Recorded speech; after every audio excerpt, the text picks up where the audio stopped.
I've been living with a shadow overhead.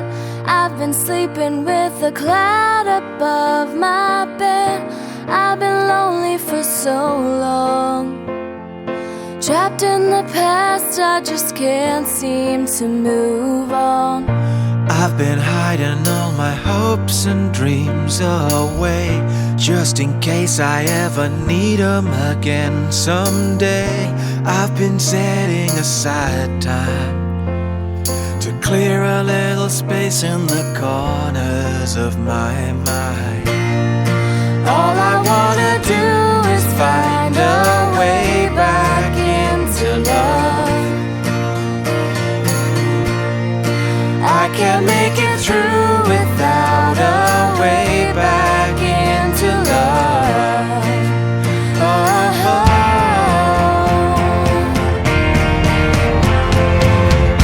I've been watching but the stars refuse to shine. I've been searching but I just don't see the signs. I know that it's out there. There's gotta be something for my soul somewhere. I've been looking for someone to shed some light, not somebody just to get me through the night. I could use some direction, and I'm open to your suggestions. Magpakabuti at magpakatatag. Sherwin, ikaw ang haligi ng tahanan ngayong araw na ito. Pangalawa, si Sheila at siyang buong haligi at labas ng bahay. Ako ang masasabi ko lang sa aming inaanaw. Sila talaga ang magka-duel talaga. Buat kanina sa paningin ko. Thank you. Pasensya na, hindi ako nakasama sa entourage, pero ang prayer ko sa inyo, happy life forever and ever. Sana, kung ano man ang dumating sa inyong pagsubok sa darating ng mga panahon, sana mapagtagumpayan niyo yun, magmahalan kayo. Sa darating na mga araw, magkakaroon kayo ng mga supling, sana magkaroon kayo ng masaya at maligayang pamilya sa darating na panahon. Mahal ko kayong dalawa. Ang dugong isang awitin bilang panasalahiran sa kanilang pagsasama. Kahit na wala akong minus sa kasi naiwanan ko yung minus sa uwan. Asa yung dalawa, ang ganda mabuti ito ako siya yung dalawa pagsasama ng awitin.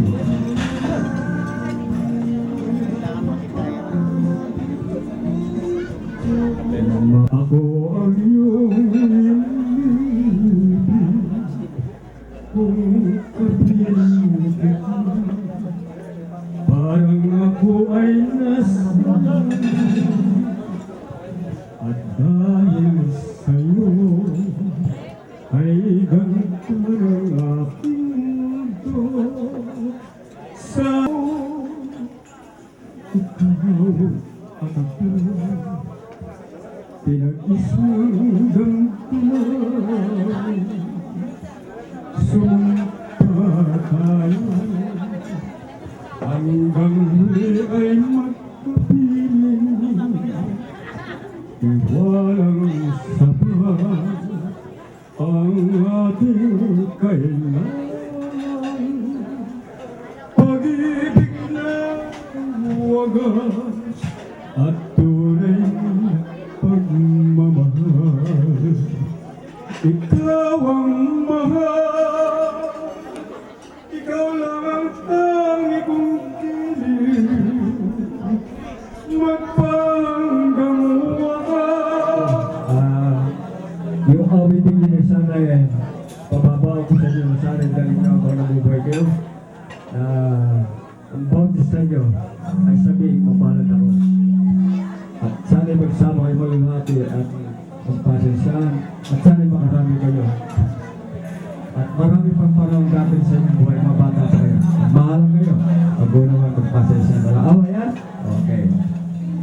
I am a living witness to the love that has developed in you, and it finally ended into this significant marriage. I know how you love each other, and at this point in time, I have already claimed a fruitful married life, binded by God's love,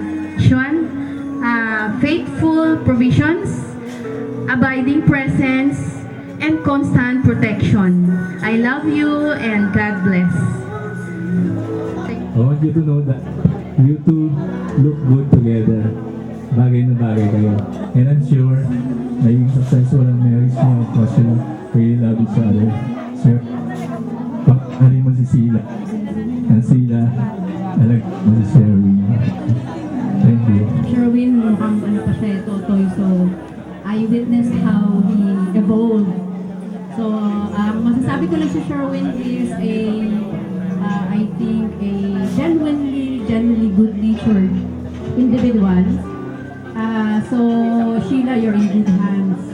Napakabait mo, Sherwin. This is the first time I saw Sheila in person. Pero I think you're an Ilocana. So, Sherwin, I think, like myself, na Ilocana, you are also in good hands. Yun. So, I think there's no sure formula for a successful marriage.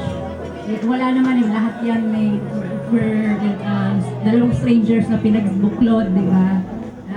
So, I think yung challenge lang is to maintain the love and respect that you have for each other at this point that you're getting married until death, to us part. Thank you. For their very beautiful and memorable wedding celebration. What can I say is that I believe that this marriage between these two lovers, Sherwin and Sheila, has been blessed.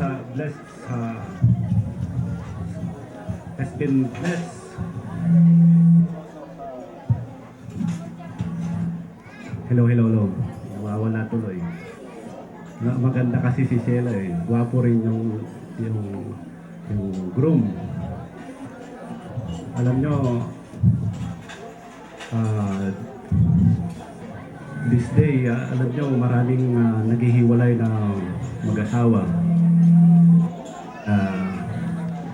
For many reasons, di ba? Pero we are Christians. That's why please remember the tenets of God's love and the law.